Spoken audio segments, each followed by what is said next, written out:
तो आज बात करते हैं एक ऐसे केस की जिसने शुरुआत में इन्वेस्टिगेटर्स के भी होश उड़ा दिए थे। एक पूरी तरह से रहस्यमयी मामला। सोचिए, एक कचरे का ढेर और वहां मिलती है एक लाश, वो भी ऐसी हालत में कि देखने वालों की रूह कांप जाए। एक औरत का सिर्फ धड़ था, ना सिर, ना हाथ, ना पैर। पहचान का तो कोई सवाल ही नहीं उठता था। मतलब इसे कहते हैं एक ब्लाइंड केस, जब पुलिस के हाथ में कुछ भी ना हो, कोई पहचान नहीं, कोई गवाह नहीं। शुरुआत करनी थी तो एकदम जीरो से। तो पहली चुनौती तो यही थी, आखिर ये लाश है किसकी और मौका वारदात से क्या कोई सुराग मिल सकता है। फॉरेंसिक जांच से बस इतनी ही जानकारी मिली कि मरने वाली एक औरत थी, उम्र लगभग 30 से 35 साल, ब्लड ग्रुप A+, और हाँ, पेट पर एक तिल था। ये छोटा सा निशान जो उस वक्त मामूली लग रहा था, आगे चलकर इस केस की सबसे बड़ी कड़ी बनने वाला था। जिस बेरहमी से लाश के टुकड़े किए गए थे वो साफ बता रहा था कि कातिल किसी भी कीमत पर पहचान मिटाना चाहता था।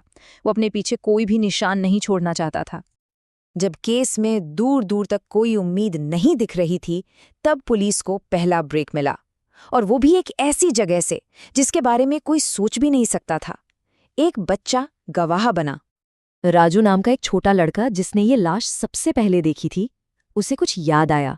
उसने एक आदमी को ऑटो रिक्शा से एक बैग फेंकते हुए देखा था, और कमाल की बात यह कि उसे उस ऑटो का अधूरा नंबर भी याद रह गया था। बस इसी आधे अधूरे नंबर के सहारे पुलिस उस ऑटो ड्राइवर सलीम तक पहुंच गई, और जब ऑटो की तलाशी हुई तो उसमें खून के धब्बे मिले। ये तो पक्का हो गया कि लाश को इसी ऑटो से लाया गया था। लेकिन सलीम ने अपनी कहानी बताई। बोला वो तो बस एक सवारी थी, उसने भाड़े पर ऑटो लिया, भूषणावाड़ी में कुछ फेंका और वसई नाका पर उतर गया। सलीम कसम खा के कह रहा था कि उसे बिल्कुल अंदाजा नहीं था कि उस बैग के अंदर क्या है। तो पुलिस के पास गाड़ी तो थी, पर कातिल अब भी एक पहेली था।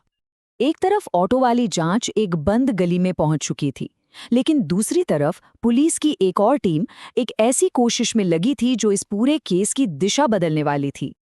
हुआ ये कि पुलिस ने गुमशुदा जोकों की रिपोर्ट खंगालनी शुरू की, और तभी उनकी नजर पड़ी राधा हेगड़े की मिसिंग रिपोर्ट पर।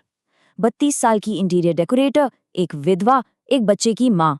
वो 15 अक्टूबर से ही गायब थीं, और उनका हुलिया उस लाश से मिलता जुलता था। और फिर परिवार वालों को पहचान के लिए बुलाया गया। शरीर तो पहचान की हालत में नहीं था, लेकिन पेट पर वो तिल, बस उसी एक तिल ने सारी कहानी साफ कर दी। परिवार ने पुष्टि कर दी, उस बेनाम लाश को आखिरकार एक नाम मिल गया था, राधा हेगड़े। अब जब पीड़ित की पहचान हो गई तो पुलिस के लिए उसकी जिंदगी के पन्ने पलटना आसान हो गया, और यहीं से कहानी में एक नया मोड़ आया। जब राधा के फोन रिकॉर्ड्स खंगाले गए तो एक नंबर सबसे अलग दिखा, विवेक राव का नंबर। और इस नंबर के साथ बातचीत का पैटर्न वो बहुत कुछ बता रहा था। पहले तो दोनों तरफ से रोज ढेरों बातें होती थीं, फिर अचानक पिछले 2 महीनों से सिर्फ राधा ही कॉल कर रही थी, और मौत से ठीक 5 दिन पहले दोनों तरफ से खामोशी थी।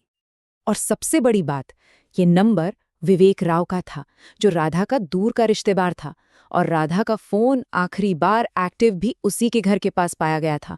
शक की सुई अब सीधी विवेक की तरफ घूम चुकी थी। पुलिस के पास अब अपना पहला और इकलौता संदिग्ध था, लेकिन जब विवेक राव से पूछताछ हुई तो उसने खुद को एक बहुत ही शांत और दुखी प्रेमी की तरह पेश किया। उसने बड़े आराम से मान लिया कि हाँ, वो और राधा प्यार करते थे और शादी भी करने वाले थे।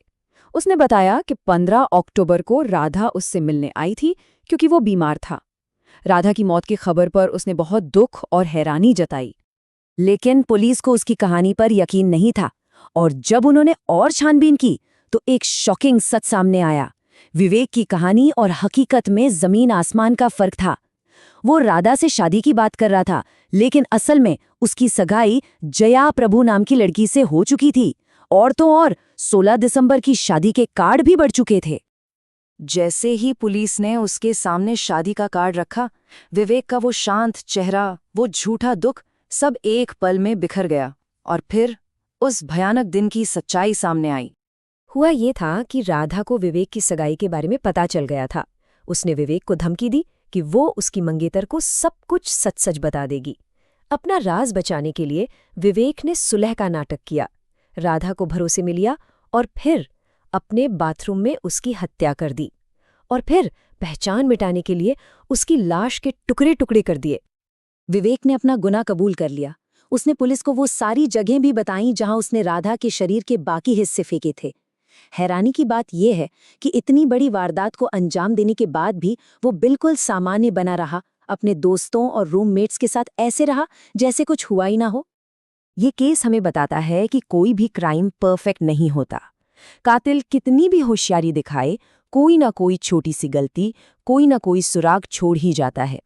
और सच तो ये है कि राज ज्यादा दिन तक दबे नहीं रहते। और आखिर में ये केस एक बहुत ही बेचैन करने वाला सवाल छोड़ जाता है कि हम जिन लोगों को अपना समझते हैं, जिन्हें हम प्यार करते हैं, क्या हम सच में उन्हें जानते हैं? क्या पता हमारी नज़रों के ठीक सामने कौन सी छिपी हुई जिंदगियां चल रही हों?